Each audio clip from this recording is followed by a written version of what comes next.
කතා කරන්න බලාපොරොත්තු වෙනවා. මේ හිසේ රෝග පිළිබඳව තවත් පැත්තකින් හිසේ රෝග ගත්තාම ගන්නාවක් තියෙනවා හිසේ රෝග. ඊටම මේ හැම දෙයකටම හිසට ලේ සැපීම සහ හිසේ තියෙන සෛලවල තියෙන ප්‍රශ්න හේතු වෙන රෝගක් තියෙනවා. ඉතින් මේ ශීරෝධාර වගේ ප්‍රතිකාර වලින් හිසේ සමහර දේවල් අපිට හදාගන්න පුළුවන් වගේම අධික මානසික ආතතිය වගේ දේවල් නැති කරගන්න පුළුවන්කම තියෙනවා. ඊට අමතරව ඇස්පෙනීමේ ප්‍රශ්න, කොණ්ඩේ ප්‍රශ්න වගේ දේවල් වලට හිසේ සමහර දේවල් හිසට සෙම අධික විදුනහම හිසේ හිස්සොරි වගේ දේවල් ඇති වුනහම සමහර ලෙඩ රෝග වලට කොණ්ඩේයම් සිද්ධ වෙනවා.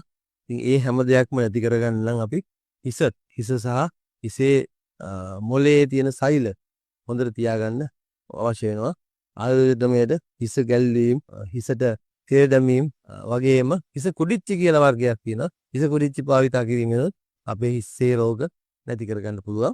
එතකොට හිස නිරෝගීව තියාගන්න, ඔළුව නිරෝගීව තියාගන්න.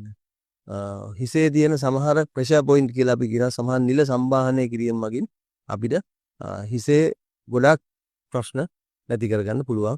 ඔළුවට තියෙන ගොඩාක් ප්‍රශ්න නැති වුනහම ඇඟ නිරෝගී වෙනවා වගේම අපේ හිස් කැක්කුම් ඔළුවේ කැක්කුම් අඩු කරගන්න හැකියාව තියෙනවා.